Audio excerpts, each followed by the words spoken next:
الحديث الرابع في الغسل. وعن عائشة رضي الله عنها قالت كان رسول الله صلى الله عليه وسلم إذا اغتسل من الجنابة يبدأ فيغسل يديه ثم يفرغ بيمينه على شماله فيغسل فرجه ثم يتوضأ ثم يأخذ الماء فيدخل أصابعه في أصول الشعر ثم حفن على رأسه 3 حفنات ثم أفاض سائر جسده ثم غسل رجليه متفق عليه.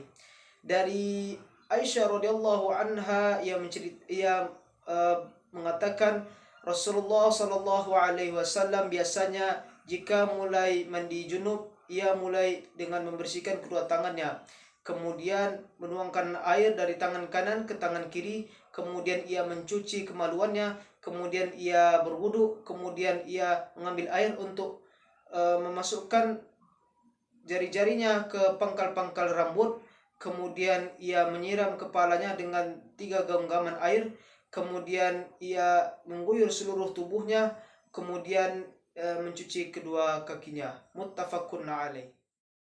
الحديث الخامس في التيامن.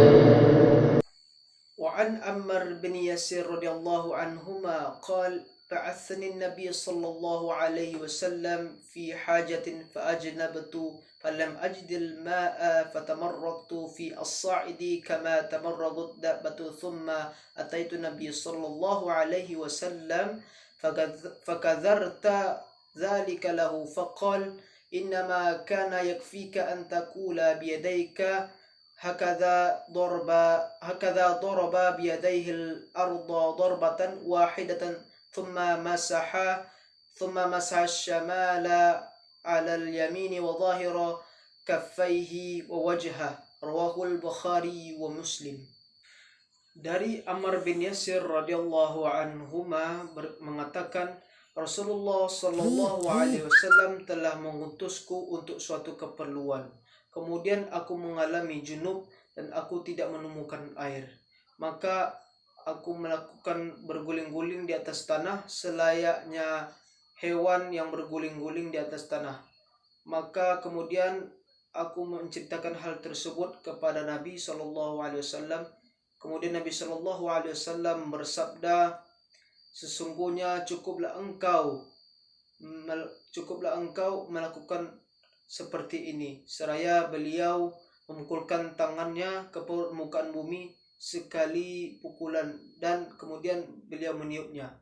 Kemudian beliau mengusap punggung tangan kanannya dengan tangan kirinya, kemudian beliau mengusap punggung tangan kirinya dengan tangan kanannya, kemudian beliau mengusap wajahnya dengan kedua tangannya. Hadis riwayat Bukhari dan Muslim. الحديث السادس في الحيض.